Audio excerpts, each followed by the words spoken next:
So after Leela brought that up, I thought, this, you know what, this very well could be. And so that little research group I put together, a handful of us,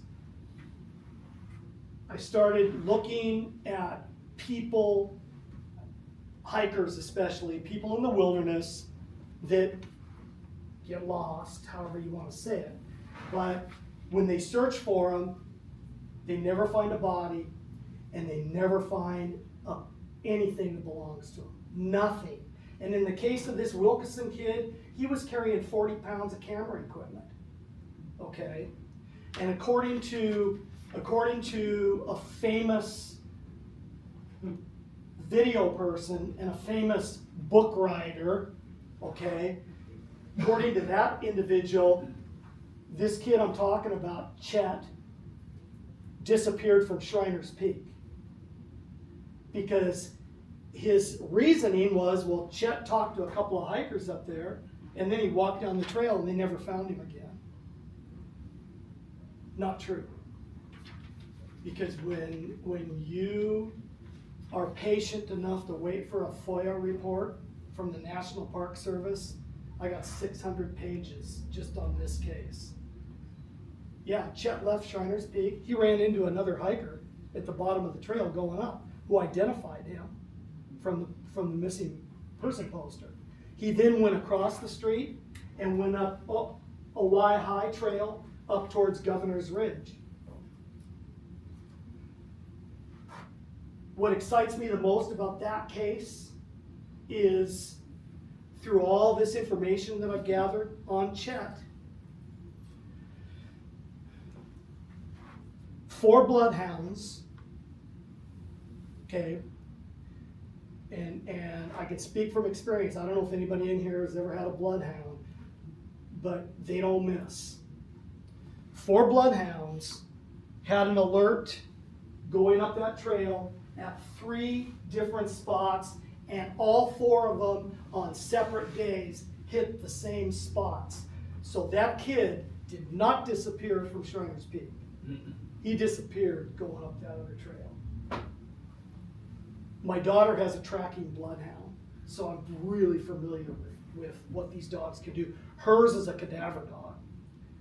And early on, when he was maybe just over a year old, he found a body in Northwest Portland. So I know, and talking to the girl who raised, where my daughter got her dog and that, I mean, these dogs don't miss. So that's just one of the things that we're working on. So basically, what that little group of mine is heading, the road we're heading down is, where'd he go? Did he walk through a gate? Did he walk through a portal? Did he walk through a tear in the fabric? You know, what happened? And I'm not, our research when it's done is not going to say that's what happened.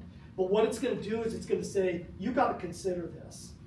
You need to consider that this is a possibility, because a cadaver dog can smell a body from a mile away. The body that my daughter's dog found, as soon as she got him out of the back, this is in Northwest Portland, as soon as she got him out of the back of the truck, he was just antsy. He needed to go.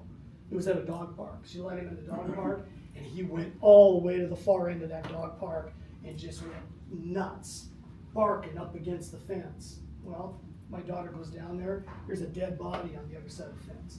That dog smelled it when he got out of the truck. So, all that to say, this thing that we're working on, if you come to my meetings, you'll probably get bored hearing me talk about it. But, you know, I need to see, so these people in my group, we gave them people to look for, to see if they met the criteria. And if they met the criteria, then it came back to me. Then it was up to me to start getting information on them. I mean, I've gone to the Park Service, I've gone to the U.S. Forest Service, I've gone to every jurisdiction within a search area, And what I can tell you is this, the Park Service drags their feet, okay?